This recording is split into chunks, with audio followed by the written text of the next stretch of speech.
Untuk segmen kesihatan minggu ini, terdapat banyak kes cubaan bunuh diri di Malaysia. Kes itu sama ada berjaya atau tidak berjaya dalam cubaan tersebut. Apa yang menyebabkan seseorang itu cenderung untuk membunuh diri?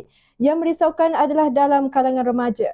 Ikuti laporan wartawan Nik Nur Zakia Abdullah dan juru kamera Izzah Zaki bersama Ketua Jabatan dan Pakar Perunding Psikiatri Hospital Raja Perempuan Zainab II, Dr. Fariza Yahya dalam segmen kesihatan minggu ini.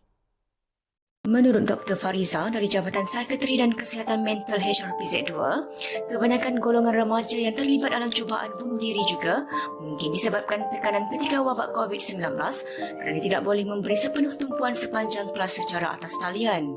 Oleh hal yang demikian, mereka yang belajar secara atas talian terpaksa menduduki peperiksaan seterusnya menyebabkan mereka mengalami gangguan emosi atau kemurungan sekaligus mencari jalan mudah iaitu membunuh diri. Menurut Dr. Fariza, pihaknya menerima sebanyak 5 hingga 10 kes cubaan bunuh diri setiap bulan. Ya, setiap kali tu memang ada di kalangan mereka adalah remaja perempuan lah kebanyakan yang kalau remaja ni remaja perempuan lah yang cuba bunuh diri. Kebanyakan kes-kes yang dimasukkan ke ward adalah juga tergolong di kalangan remaja-remaja atau pelajar-pelajar sekolah yang berusia antara 15 hingga 20 tahun.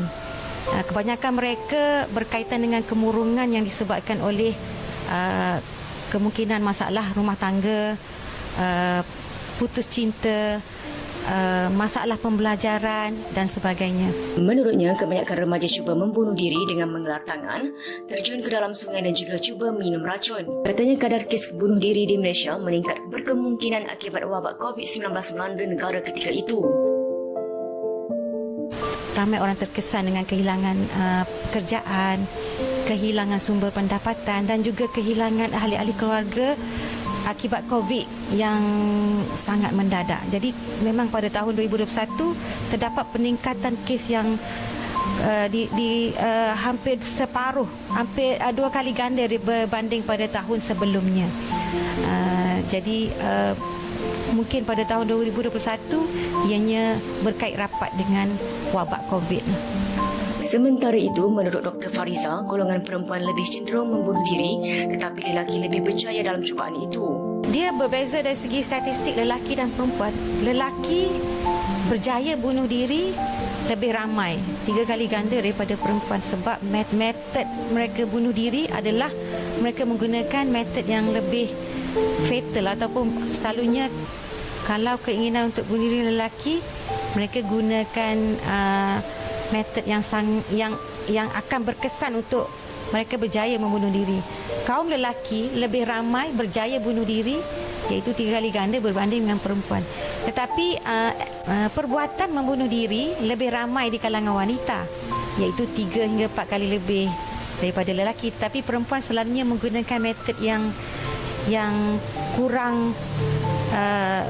kurang berkesan untuk menyebabkan mereka mati. Menurut beliau, cara cubaan perempuan membunuh diri berbeza dengan lelaki. Katanya perempuan lebih cenderung dengan mengambil ubat secara berlebihan atau menggelar diri mereka berbanding lelaki iaitu dengan menggantung diri, terjun ke dalam sungai yang dalam atau terjun bangunan. Katanya perbuatan membunuh diri bagi wanita boleh diselamatkan jika dibandingkan dengan lelaki. Menurut Dr. Fariza, terdapat beberapa faktor bunuh diri antaranya mereka mempunyai masalah ataupun kesengsaraan yang ditanggung mereka sangat berat. Tambahnya atas faktor itu, mereka membunuh diri seolah-olah mereka menghilangkan kesengsaraan tersebut.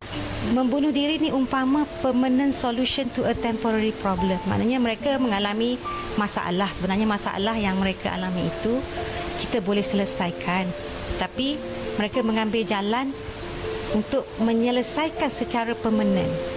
Jadi kebanyakan pesakit-pesakit yang membunuh diri mereka sudah menanggung penderitaan dari segi emosi dan sebagainya pada tempoh masa yang lama dan mereka menamatkan riwayat mereka kerana mereka merasakan itu adalah jalan terbaik. Menurut beliau, seseorang yang cenderung untuk membunuh diri akan nampak perubahan dalam diri mereka, terutamanya daripada segi perangai mereka. Katanya kadang-kadang mereka cuba untuk bercakap perihal idea atau keinginan mereka membunuh diri dengan seseorang yang dekat dengan mereka. Kadang-kadang mereka cuba berbuat sesuatu, mereka mesti ada perancangan. Contohnya kalau mereka merasakan jalan terbaik untuk membunuh diri, adalah dengan cara menggantung diri. Mereka akan cuba membaca artikel-artikel berkaitan atau melihat video-video berkaitan, dan mereka akan pergi mencari benda-benda yang boleh mereka guna. Contohnya kalau selalunya barang-barang yang mereka guna untuk membunuh diri ataupun cara mereka membunuh diri adalah sesuatu yang berada berdekatan dengan mereka. Beliau berkata mereka yang cenderung bunuh diri boleh diselamatkan dan dirawat. Mereka yang cuba bunuh diri biasanya disebabkan kemurungan. Ada 3 tahap kemurungan yang perlu kita tahu, iaitu rendah, sederhana dan kuat. Bagaimanapun menurut Dr. Fariza, jika keinginan membunuh diri sangat kuat, pihaknya akan membuat rawatan menggunakan rangsangan elektrik. Rawatan dalam ward kita bagi contohnya sebab kita nak kurangkan perasaan atau keinginan bunuh diri, kita bagi rawatan secara kita panggil electroconvulsive therapy, atau kita bagi rangsangan otak dengan memberi rangsangan elektrik. Dia tak ramai orang yang risau kalau sebut ECT ataupun electroconvulsive therapy. Ianya adalah rangsangan kita bagi kita induce ataupun kita bagi rangsangan elektrik. Electroconvulsive therapy ECT adalah rawatan rangsangan elektrik di mana ia memberi rangsangan kepada sel-sel dalam otak untuk berfungsi secara normal kembali. Seseorang yang mengalami kemurungan yang teruk, terdapat gangguan neurotransmitter dalam otak mereka. So bila kita bagi rangsangan elektrik, ia akan memperbetulkan balik ataupun merawat pesakit dengan cepat untuk menghilangkan perasaan keinginan mereka untuk membunuh diri. Katanya kaedah rawatan ECT adalah pesakit diberikan ubat bius di bilik khas dan pesakit tidak akan sedar. Menurutnya, rangsangan itu diberikan hanya kurang seminit untuk 3 sesi. Dr. Fariza berkata rawatan itu adalah paling cepat terutama kepada pesakit yang sangat kuat keinginan mereka untuk membunuh diri. Bagi pesakit yang dirawat di dalam ward, pihaknya akan memastikan mereka sembuh dengan cepat. Selepas rawatan itu, pesakit juga diberikan ubat-ubatan dan temu janji mengikut keadaan pesakit. Tim iMedical TV juga berkesempatan menemubual 2 pesakit di bawah pemantauan doktor akibat tekanan dan cubaan membunuh diri. Dikenali Eva 14 mempunyai sejarah tersendiri apabila dia didera ayahnya sejak kecil. Dia pukul, kadang-kadang dia cuba nak bunuh. Cuba nak bunuh? Macam mana dia buat? Dia ambil, dia selang kepala dalam air. Lagi apa dia buat? Dia cekik.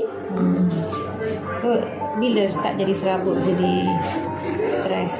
Dah jam 4. Jam 4 start buat macam mana? Start mengamuk. Lagi?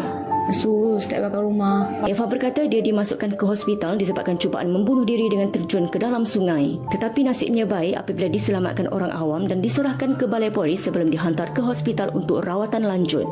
Apa yang mengejutkan apabila Eva mengaku mengelar tangannya sebelum ini akibat tekanan dengan kekasihnya berusia 16 tahun yang dikenalinya melalui media sosial. Manakala Rina pula dimasukkan ke hospital akibat pengambilan ubat ibunya secara berlebihan. Serabut. Muka family ramai. Itu jadi serabut. Maki-maki.